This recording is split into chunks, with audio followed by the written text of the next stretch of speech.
bienvenidos a lo que sería la clase número 8 del curso de electrónica. Hoy vamos a ver un nuevo tema que sería polarización del transistor BJT, que bueno, aquí nos mencionan que el concepto de polarización se refiere al apropiado ajuste de voltajes y corrientes en corriente directa, como habíamos visto, corriente base, colector, voltaje del colector emisor, que bueno, debe tener un circuito destinado a amplificar. Aquí en juego el uso del transistor, aquí entra en juego el uso del transistor BJT, pero en esta ocasión como amplificador de señal, que es la segunda forma de utilizar un transistor. La primera era como interruptor, la segunda como amplificador. El previo cálculo de corrientes y voltajes en corriente directa amplificados, aplicados a un transistor permite polarizar el circuito para que realice la forma apropiada a amplificación de señal pequeña de entrada, que sería VE. Se nombra como VE, que podría ser suministrada por un micrófono, reproductor de audio, entre muchas otras cosas, ¿verdad? Solo si la polarización es correcta en el circuito. ¿Eso qué quiere decir? Bueno, va a entrar una señal VE, digámosle en el micrófono, y en el parlante va a salir una señal amplificada. Aquí vemos, ¿verdad? Esta es un tipo de polarización que más adelante se menciona, en donde se ve aquí el transistor, resistencias en el colector, el emisor, en la base, capacitores, ¿verdad? En la base y en el emisor, en el colector, que los capacitores junto con todos los componentes que vemos acá van a ayudar a una amplificación de señal. Entonces, tenemos aquí lo que es ubicación del punto de operación. ¿Eso qué quiere decir? Que bueno, aquí en esta imagen podemos ver toda esta zona de la figura blanca. ¿Esta zona qué es? La zona activa, que es la zona de amplificación. Entonces, por ejemplo, en un transistor vimos que estaba saturación y en corte.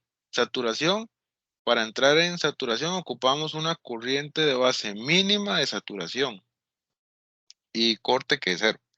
Entonces, digámosle que la corriente base mínima de saturación son 100 miliamperios y el corte obviamente es cero porque está apagado. Entonces, la zona activa o zona de amplificación va a estar entre 0 y en este caso, digámosle 100 miliamperios, ¿verdad? Entonces van a estar trabajando en 50 miliamperios, 60, ¿verdad?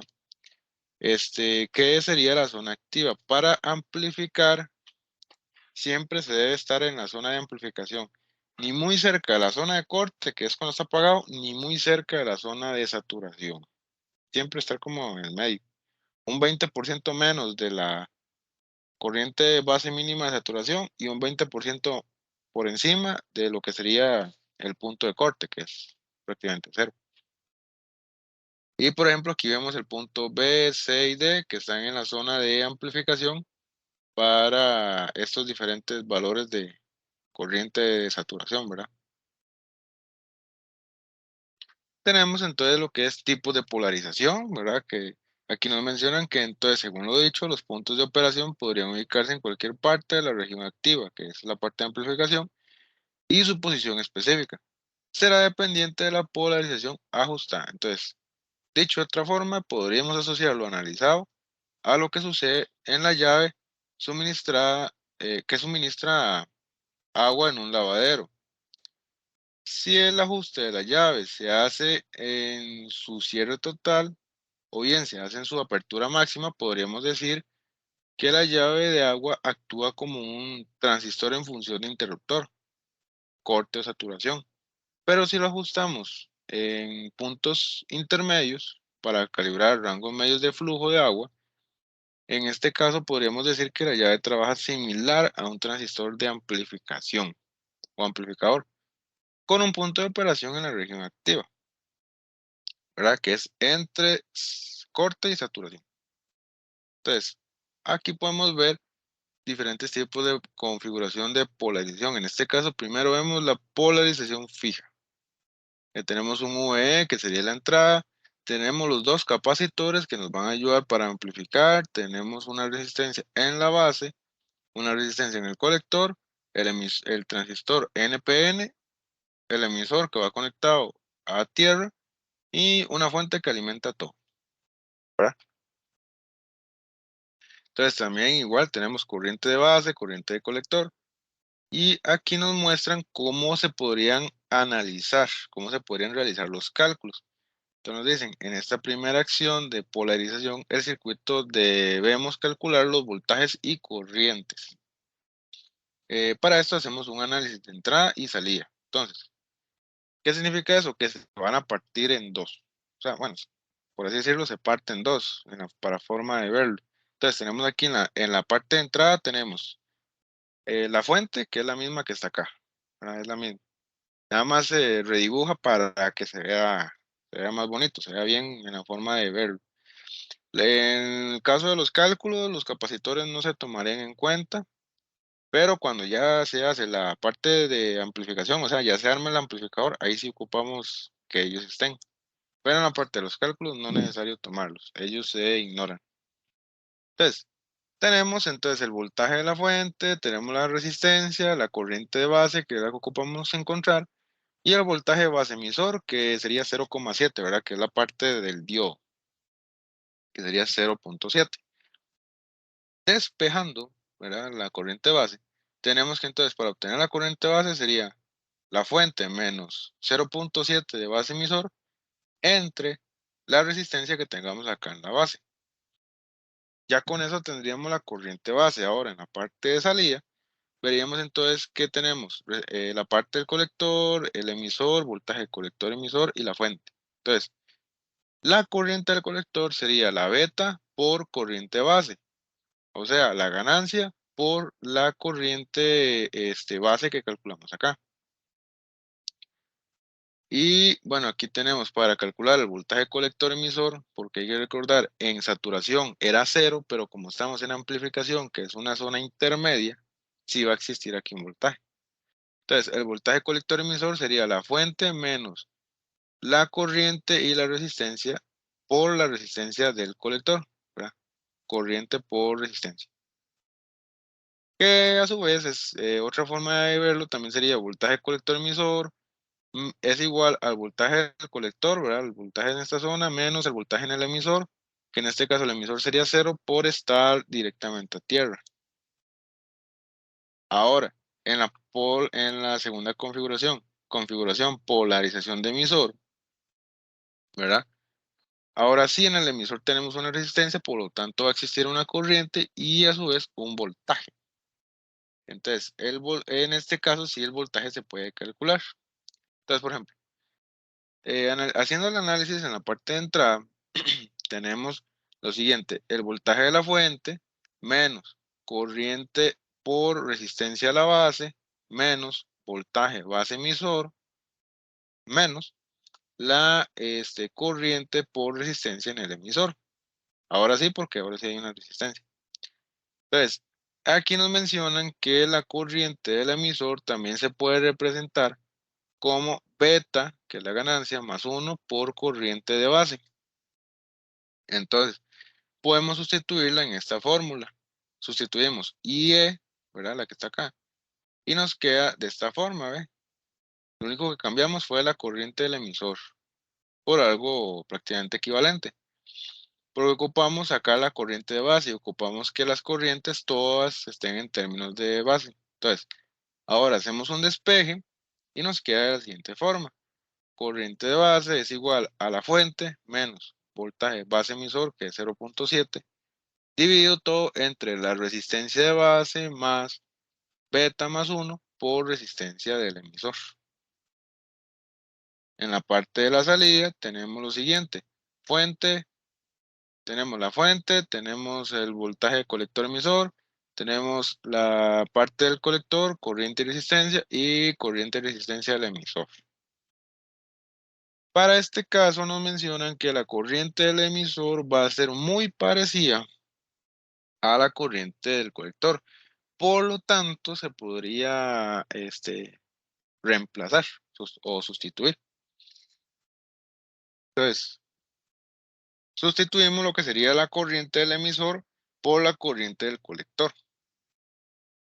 hacemos un despeje y todo, y obtenemos que la corriente de colector emisor para esta configuración sería igual a la fuente menos corriente del colector por la resistencia en el colector más resistencia del emisor. Si quisiéramos sacar el voltaje en el emisor, hacemos una pequeña ley de Ohm, ¿verdad? Corriente por resistencia. Luego tenemos acá para obtener el voltaje en el colector, tenemos lo que es el voltaje colector emisor más el voltaje del emisor. O también puede ser voltaje de la fuente menos corriente por resistencia del colector, ¿verdad? Para obtener el voltaje acá. Luego aquí teníamos también aquí nos mencionaban una fórmula para obtener el voltaje de la base, ¿verdad? Que se veía por acá. Después tenemos lo que es la configuración número 3, que sería una configuración de polarización por medio de divisor de voltaje. Este sí solo lo voy a mencionar, lo vamos a ver muy por encima, porque se ve un tema que sería circuitos equivalentes de Thevenin, que eso ya se sale del curso. Y bueno, aquí es nada más lo que vamos a mencionar, sería que vemos aquí un transistor, tenemos una polarización de 4, ¿verdad? De 4 resistencias y 2 capacitores que nos ayudan para la amplificación. Aquí podemos ver que se van como aumentando las cantidades de resistencias, ¿verdad? Esto significa que se vuelven cada vez más estables para tratar de amplificar, ¿verdad? Entonces, bueno, aquí veíamos que, por ejemplo, en este caso no se puede obtener una corriente de base acá por este tema, ¿verdad?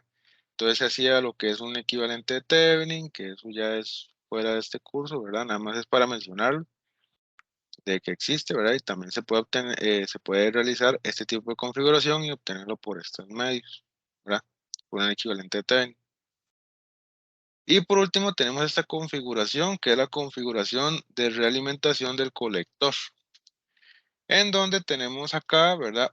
La parte de la base que va a conectar al colector y tenemos una parte nueva, que es un término nuevo que sería corriente de colector prima. ¿Eso por qué? Porque, por ejemplo, aquí viene la fuente, va la corriente del colector prima y aquí se va a dividir y una parte se va a ir a la base y otra parte va a continuar en el colector, ¿verdad?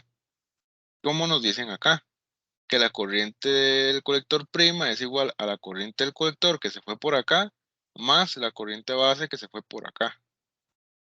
Que todo eso va a ser igual a la corriente en el emisor. ¿Por qué? Porque al final todos ellos se van a unir por acá, ¿verdad? Vemos aquí el caminito y todos se van a unir en el emisor.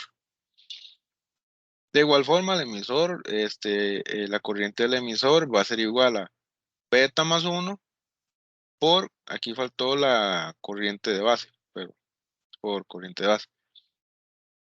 Y entonces aquí tenemos, ¿verdad? Para obtener lo que sería la corriente de base, ¿verdad? Vemos acá todos los elementos que se ocupan y nos dicen que sería la fuente menos el voltaje base emisor, que es de 0.7, dividido entre la resistencia de base, que es esta de acá, más beta más 1, ¿verdad? Que es por medio de un despeje que hicimos acá y todo, ¿verdad? Después del análisis, que es el beta más 1, que viene proveniente de la corriente del emisor. Y eso se va a multiplicar por la suma de estas dos resistencias, que sería la resistencia del colector, que es la de aquí arriba, más la resistencia del emisor, que sería la de acá abajo. Y aquí por último se vería la parte de salida, que entonces tenemos que realizando todo un análisis, ¿verdad? En este caso, aquí la corriente de colector prima dicen que es parecida a la corriente del colector, ¿verdad? Entonces al puro final nos dicen que entonces el voltaje colector emisor sería el voltaje de la fuente menos corriente del colector por la suma de las dos resistencias, ¿verdad? Y bueno, aquí tenemos dos videos de lo que sería para complementar el tema de polarización, que a mí me gustaron bastante. Tenemos los nombres y el nombre del canal. Bueno, eso sería todo por la clase de hoy. Espero que les haya gustado y cualquier duda me la pueden hacer al grupo de WhatsApp. Muchas gracias.